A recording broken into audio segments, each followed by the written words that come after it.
Hey, what's going on, guys? Welcome to this episode of the Cynexlink Podcast. Today, I'm with my man Matthew. Matthew, thank you so much for hopping on the podcast, my man. Certainly. Thanks for having me. I appreciate it.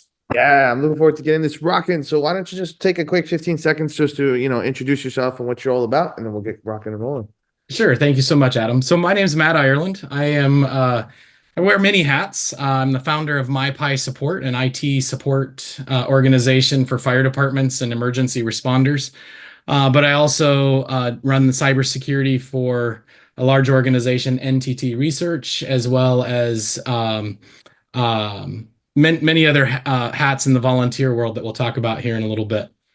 Very cool, very cool. So so in terms of what you see in your industry with cybersecurity, if you want to kick off the conversation, just kind of tell us what are the biggest vulnerabilities or issues or challenges that your industry is facing?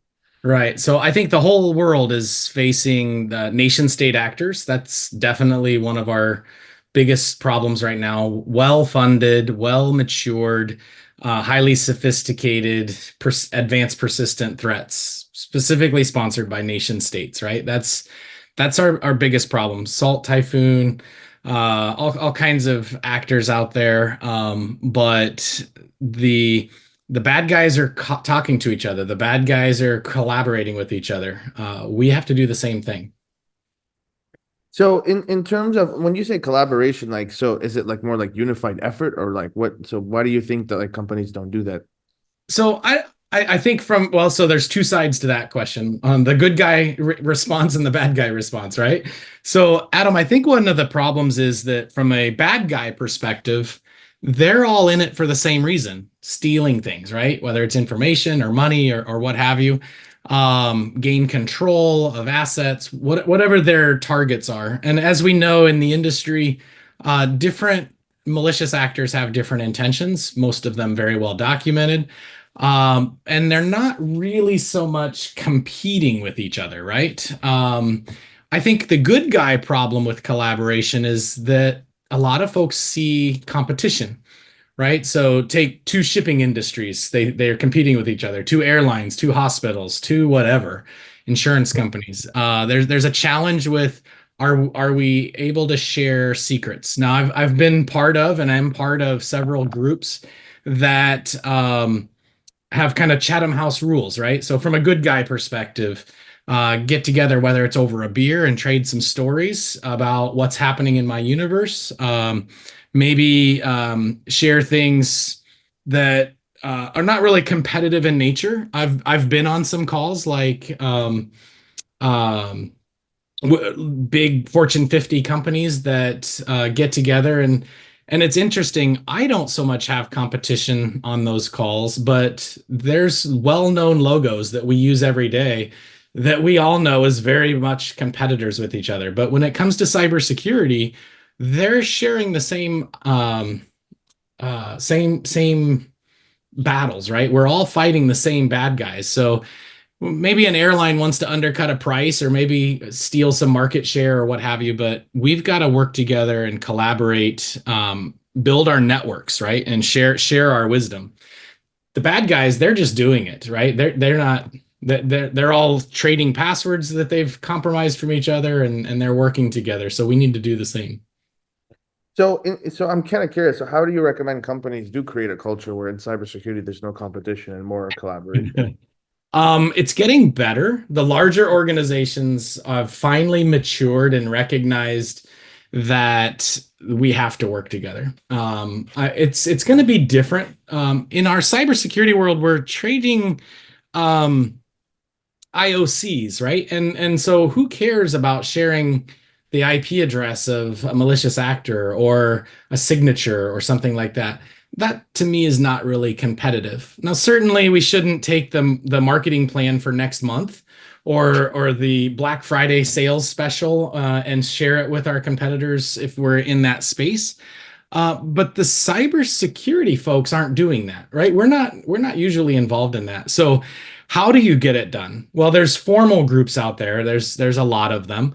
But I would say go to a local conference and walk up to a stranger that you don't know, cybersecurity conference, say, "Hi, my name's Matt.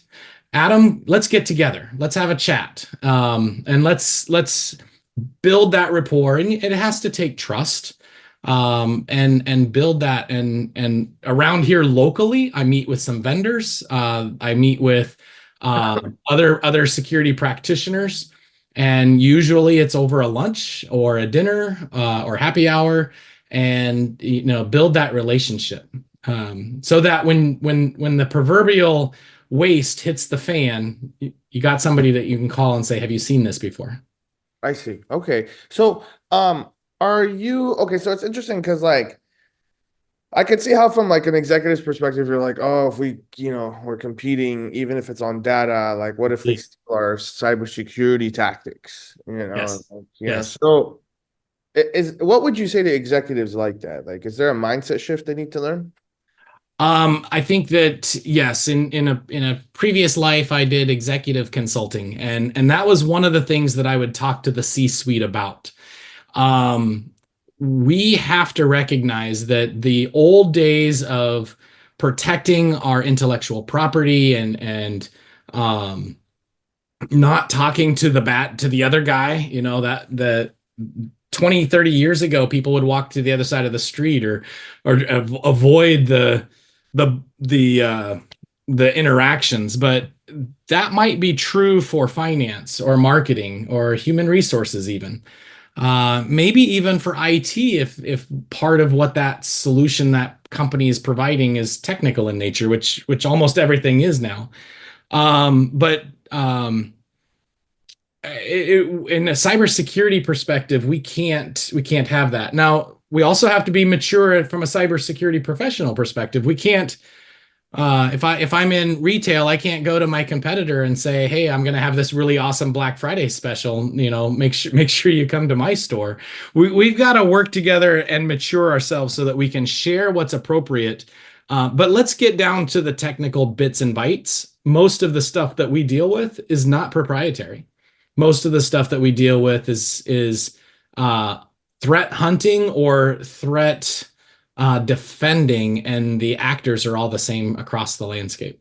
Interesting. So, yeah, because I do, it's interesting because like even with this podcast, right? Like I meet people who are like, oh, I don't want to get on the podcast because I don't want to talk about all my private stuff. And I That's think right. from like a security perspective, I'm like, I mean, the solutions are pretty widely known.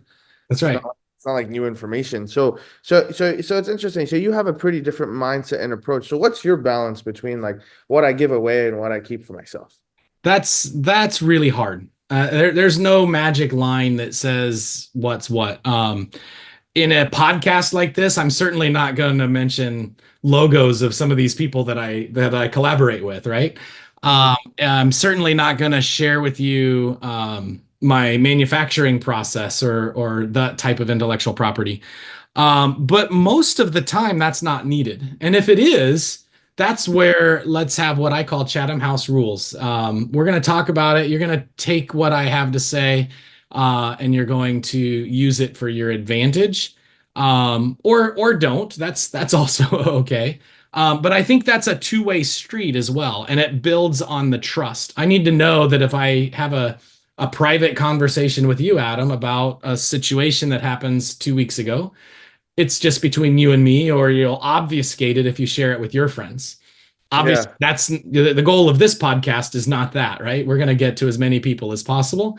So sometimes you hear me kind of hesitating of how to say that without saying that logo or that process, but usually it can get done. I see. So, I love that because I'm of the same philosophy, right? Like I think like that too. Plus, Oh, sure. I kind of operate from a perspective as like I'm not too concerned on people stealing my stuff because I feel like, one thing people don't understand is something that's irreplaceable and not something you can replicate is your own skill set. Like because everybody has their own touch, even though it's the same skill, the same thing, everybody has their own like their thing. Like I take this podcast as an example. Like I could tell people like, hey, go start a podcast. It's great to build great relationships in cybersecurity. You should go do it. And they go do it, but they're boring. They're not energetic. The energy's not there, and they're not going to get the same results. Of Right. course. So for you in cybersecurity, it's like, yeah, you can go implement the same system, but if you don't have the same like swag or whatever you want to call it in kind of the world of security, you're not going to get the same results. So that's kind of Right. why I'm personally not worried too much about indulging in information, because I think that's kind of like an old school mindset to think, oh, I don't want someone to steal my stuff. That's exactly right. And to that point, you're also not sharing on this podcast the plans of the next 7 VIPs that you're going to be interviewing next month, Oh right? yeah, You don't want your competitor to get there first, right? So you'll keep you'll share, hey, podcast, to use your example, this is the way we do things, this is how it'll work, here's what you can do to help, this is what you get to gain, right? yeah, totally. No, completely. Okay, so talk to me about like technology innovations. How do you see AI Good. and all these cool stuff kind of coming into play in this industry, and how is it affecting it overall? Yeah, exactly. What can you repeat that? Oh no, I was like, talk to me about just the technology advancements of AI and how it's affecting your Oh industry. dear. Yeah, Yeah, okay, you cut out for just a second. So yeah, so AI, IoT was kind of the chapter before that, right? And yeah. blockchains was kind of the chapter before that. So let me tell you first about my philosophy of being the Department of No. In the Office of Information Security or the CISO suite, whatever you want to call it, we have a bad rap. CISOs in general have a bad rap of being the Department of NO. And what we have to do to support the business is what I call the Department of No, KNOW. And AI happens to be the today thing. And literally just an hour or two ago, I had a conversation with some developers specifically about some AI APIs and some things that they're exploring. But you can't come to the table as a security professional and say, no, I don't understand it. IoT and AI, it sounds bad. It's a passing fad, whatever excuse you want to have. And I'm going to go all the way back to my first job in 1994 when the CEO of my employer said, the internet is a passing fad. We're not getting into internet banking. That is absolutely horrendous. We're going to stick with IVR, integrated voice response. That was the Department of No coming from the CEO in that case. But clearly, and now I can say in 2024, I don't think it's a passing fad. Same thing with IoT and AI. These are not passing fads. Are they dangerous? Are they unknown? Absolutely. But we've got to work with the businesses. When I say Department of No, it goes both ways. What is the business trying to accomplish? Is the juice worth the squeeze is another phrase that I'll use. Is it okay to accept some risk? Absolutely. As any business has to accept risk to do their job, when nothing's risk free. But how do you manage that risk? How do you document it? How do you educate? And then in the case of a developer I talked with today, what's the data that we're sending to this large language model? And the reality is it's not really any important data.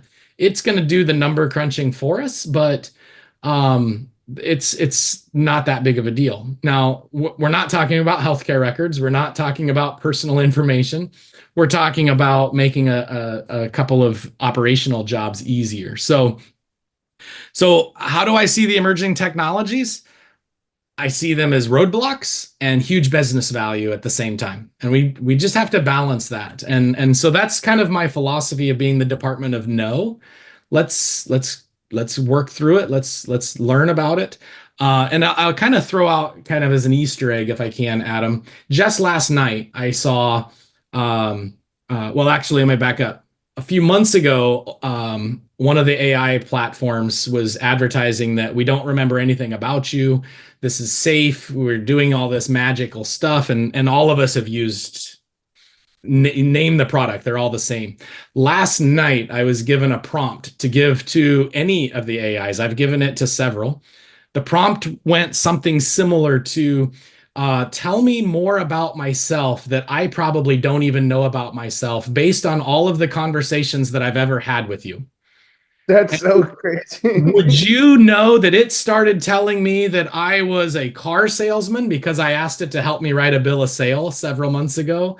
And it started listing all kinds of things about myself that I might be good at exploring. And it was really obvious that it remembered all of the different things that I have shared with it as I asked, give me some help with a bill of sale, give me some help with a AI policy, whatever those things are. So I challenged yourself and all of your guests.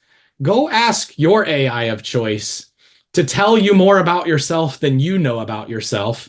And you're going to find that it is remembering. And I've tested it with 4 or 5 different platforms that I've used. They all have a different answer, but they all show that they are remembering. So it's emerging. We have ideas of how to make it secure. We have ideas of how to make it fun and safe and business value, but we've got to go into it eyes wide open.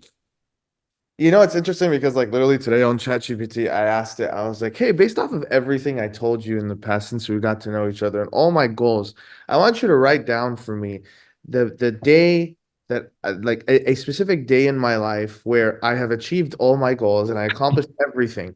And tell me what that day looks like. Explain it to me in detail. I And like it like, dude, I got goosebumps while reading it. I was like, it went like, you wake up on this beautiful morning, next to your wife, your kids are running around the house, your company is XYZ doing all these things. You have a meeting set up with this person for this contract. And I'm like, what? Like it went so much so it went into so much detail. I literally was shocked. I was like, this is crazy. And I think, Yeah, it's scary. yeah, it is. Absolutely scary. It's something else, man. But so my final question for you, and we'll wrap it up, here really soon. I Sure. appreciate your time. So if someone's trying to get into this industry, is there a specific angle you recommend someone to take to, kind of be able to, scale that ladder a little faster than your, typical routine? That's my first question. Yeah, And second, how could they leverage these technologies to advance themselves as cybersecurity professionals? you bet. So first thing I'll share about myself. I knew since a little kid that I was going to go into technology, but I didn't really know what that meant or how to get there. So started with the community college, and then I got a job. So I got there. I'm in technology with an associate's degree and a low salary. But it wasn't until many years later that a mentor asked me, "What do I want to do when I grow up?" And I really didn't know. So I took I quickly thought on my feet and I said, "Well, I want your job." And I didn't really mean that. I just didn't know what the answer was. And this guy was 2 or 3 levels above me. He was the CISO of a global company. And so the next day, he asked me to look at this job description that he gave me. It was an open position that was out on the internet, and to look at my resume and highlight on this job description what I did do. And there wasn't very much on that job description that I was able to highlight. Then he asked me to write a resume that was a complete fictional resume and make it sound like I'm qualified for that job. And then on that fictional resume, I highlighted the stuff that was a lie. And he handed it back to me and said, "There's your to-do list." And so what he did was what I would now call a gap assessment, right? But he walked me through it in such a way that he knew I had this big chasm. And then I put together, as you said, a to-do list. And so I went and got my bachelor's degree. I went and got my master's degree. I went and got consulting experience. I went and got all these different things that used to be a lie. And with the exception of software development, which I really am not going to go down that path, with the exception of software development, I've accomplished all of that gap assessment. And so that's how I would tell somebody that's just getting into the industry. Pick a target, a person, a thing, a place, and do a gap assessment. Create that fictional resume and then start knocking it out. Now, how can you use AI for that? Oh my gosh, that's a whole new world that I didn't have 20 years ago. I don't think you necessarily need to talk to a human now. I heard you say, Adam, what's your goals look like? And that's an interesting prompt I haven't really thought about. And I can extrapolate from the way you described that some of the other conversations you've had with your best friend AI, right? And I so like it. Like now honest to God, I know a lot of people are like, "Oh, my data and da da da," but because I'm in I think it's great. cybersecurity, I know that our privacy was probably gone 20 years ago. Long time ago. Yeah, a Yes, long time that's ago. true. So you know what? Screw it. Like I could literally like it's scary. I looked up my dad's name and I saw everything. His, Yeah, his phone, his phone number, his address, everything. So everything is so public. So in my head, I'm like, exactly. okay, might as well just use the tools. And I love it, man. Chat GPT is the coolest thing on earth. I have the premium version. I Yep. speak to it and I have a prompt and I've taught it to speak quick, short answers because I don't like this whole lengthy stuff. And it's crazy because I've actually even Yeah. created Yeah. prompts and taught it on how to process faster. So like you can Yeah. actually tell it, hey, I need you to think quicker. Hey, I need you to Yeah. like come up with your answer faster. Hey, you take too long to respond to me. This is annoying. This is not like this is not proactive for me. And then it'll be That's like, oh, I'm sorry. And then it'll go quicker. And it's right. like it's so cool. And like, yeah, I think what, like a year later, almost a year now since how long has it been out for? It's yeah, wow. Yeah. And yeah, it was I saw the prompt and I'm like, oh, let me try it. And it just a whole story of my Yes. life. And I was like, Yes. that is crazy. Yeah. And so newcomers into this industry or frankly, Adam, any other industry, it's medical doctors are probably not listening to your podcast, but it really applies to any other industry. Set your target and have the greatest coach on earth, Chat GPT or Copilot, or pick your poison, and have them mentor you and ask it to be a mentor. And how do you get there, and the pros and cons. And it's you're leveraging all of the documentations on earth. So Yeah. why not let the best wisdom be your guiding light, right? It is true because you could literally tell it, hey, I want you to study the internet and read the biography of Jeff Bezos and understand what Exactly. steps he took to build Amazon to how successful it is. And then I want you to backtrace for me what it took for him to get it to $10 million and tell me exactly the steps he took from there. And then like just mentor me through the process. What steps do And I need to take to start? It's and just now help me build a lemonade stand in my front yard. yeah. Yeah, and it's crazy. I mean, oh my God, we're not even listed. We're probably 10 years away max, Yeah. where ChatGPT will integrate itself into other robots, and then you don't even have to tell it anymore. So like it's kind of like the way I think of the future is you'll Yeah. have a robot that like watches you for a couple months and understands your routine Yeah. and just does it for you. Well, and Adam, I'm old. I'm in the 50 club now. But I remember using the internet when you dialed into it and you asked a specific university questions in Archie, which was way before Google and way before OpenAI. And I remember when Google first opened and you could search quickly in this thing called a search engine, and that was fast, which has nothing on OpenAI, right? And so what's the next thing? And that's probably 10 years away, but to your point, you can I do think anything. the next thing, you ready? It's crazy. Instantaneous telepathic communication and response. That's the next thing. So I, I I think there's going to come a world where you just think of something and yeah, there's technology that'll filter and know whether or not the thought is serious yeah, versus a regular whatever thought that's just passing right, by. And if right, it's a serious thought, it takes it in instantaneously and within milliseconds, it gets you a response. right. Yeah. That's amazing. And Yeah. as science fiction as that sounds, That's where we're going. go Yeah. talk to yourself 5 years ago and say, there's going to be this thing, and you can ask it prompts and it'll just do anything for you. Yeah. Like, just AI was so science fiction 5 years ago. I even think, even get crazier. They can, I think, get eventually start reading personalities, DNA like matches, and go, hey, Yeah. based off of how this baby's born, we will predict him to be XYZ in the Yep. future and Yep. give him the necessary tools and education and backing and da da da da. It's crazy. Exactly. Yeah, it's gonna get nuts. It's awesome. Yeah, It's but hey, awesome. Matthew, where can people find you online, man, if they want to look you up? LinkedIn is probably the best way. You can go to LinkedIn. I don't have the URL, but you can look me up, Matt Ireland or Matthew Ireland. I'm not sure. And happy to connect with folks.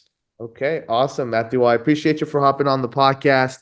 And for everybody that's watching, if you guys enjoyed, please remember to leave a like, comment, and subscribe for more content like this. And we'll see you guys in the next episode. All right. Have a good day. Thank you so much, Adam.